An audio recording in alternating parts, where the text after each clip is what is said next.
Saudi ರಾಜಕುಮಾರ ನಿಗೂಢ ಸಾವು, ತನಿಖೆಯಲ್ಲಿ ಆಘಾತಕಾರಿ ಸತ್ಯ ಬಯಲು. ಲಂಡನ್ನಲ್ಲಿನ ಕೆನ್ಸಿಂಗ್ಟನ್ನಲ್ಲಿರುವ ಪ್ರತಿಷ್ಠಿತ ಮರಿಯಟ್ ಐಷಾರಾಮಿ ಹೋಟೆಲ್ನಲ್ಲಿ ಸೌದಿ ಅರೇಬಿಯಾದ ಯುವರಾಜ ಅಬ್ದುಲ್ಲಾ ಬಿನ್ ಫಹದ್ ಅನುಮಾನಾಸ್ಪದವಾಗಿ ಮೃತಪಟ್ಟ ಪ್ರಕರಣಕ್ಕೆ ಸಂಬಂಧಿಸಿದಂತೆ ನಡೆಸಿದ ತನಿಖೆಯಲ್ಲಿ ಆಘಾತಕಾರಿ ಮಾಹಿತಿ ಹೊರಬಿದ್ದಿದೆ. ಮಾದಕ ದ್ರವ್ಯಗಳ ಅತಿಯಾದ ಸೇವನೆಯೇ ಅವರ ಸಾವಿಗೆ ಮುಖ್ಯ ಕಾರಣ ಎಂದು ಕರೋನರ್ ವಿಚಾರಣೆ ವೇಳೆ ದೃಢಪಟ್ಟಿದೆ. ಹೋಟೆಲ್ ಕೊಠಡಿಯಲ್ಲಿ ರಾಜಕುಮಾರ ಅಬ್ದುಲ್ಲಾ ಶವವಾಗಿ ಪತ್ತೆಯಾಗಿದ್ದು ಆರಂಭದಲ್ಲಿ ಹಲವು ಅನುಮಾನಗಳಿಗೆ ಎಡೆಮಾಡಿಕೊಟ್ಟಿತ್ತು. ಆದರೆ ಘಟನೆಗೆ ಸಂಬಂಧಿಸಿದಂತೆ ಬ್ರಿಟನ್ ಕರೋನರ್ ನಡೆಸಿದ ವಿವರವಾದ ತನಿಖಾ ವರದಿಯು ಈಗ ಸತ್ಯಾಂಶವನ್ನು ಹೊರಹಾಕಿದೆ.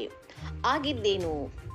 ವರದಿಯ ಪ್ರಕಾರ ರಾಜಕುಮಾರ ಅಬ್ದುಲ್ಲಾ ಬಿನ್ ಫಹದ್ ಅವರು ಒಂದೇ ಸಮಯದಲ್ಲಿ ಮಿತಿ ಮೀರಿದ ಪ್ರಮಾಣದಲ್ಲಿ ಪಾರ್ಟಿ ಡ್ರಗ್ಸ್, ಗಾಂಜಾ, ಕ್ಸನಾಕ್ಸ್ ಮಾತ್ರೆಗಳು ಹಾಗೂ ಮದ್ಯವನ್ನು ಒಟ್ಟಿಗೆ ಸೇವಿಸಿದ್ದರು.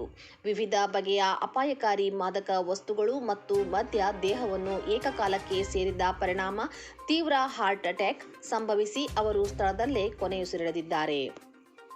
ಸಾಮಾಜಿಕ ಹಾಗೂ ರಾಜಕೀಯ ವಲಯದಲ್ಲಿ ತೀವ್ರ ಕುತೂಹಲ ಮೂಡಿಸಿದ್ದ ಈ ನಿಗೂಢ ಸಾವಿನ ಪ್ರಕರಣಕ್ಕೆ ಕರೋನರ್ ವರದಿ ಅಂತಿಮ ತೆರೆ ಎಳೆದಿದ್ದು, ಯಾವುದೇ ರೀತಿಯ ಸಂಚು ಅಥವಾ ಕೊಲೆ ನಡೆದಿರುವ ಸಾಧ್ಯತೆಗಳನ್ನು ತನಿಖಾ ತಂಡ ತಳ್ಳಿಹಾಕಿದೆ. ರಾಜಮನೆತನದ ಯುವರಾಜನೊಬ್ಬ ವಿದೇಶದ ಹೋಟೆಲ್ನಲ್ಲಿ ಅತಿಯಾದ ನಶೆಯ ಕಾರಣದಿಂದ ಮೃತಪಟ್ಟಿರುವುದು ಜಾಗತಿಕ ಮಟ್ಟದಲ್ಲಿ ದೊಡ್ಡ ಚರ್ಚೆಗೆ ಗ್ರಾಸವಾಗಿದೆ.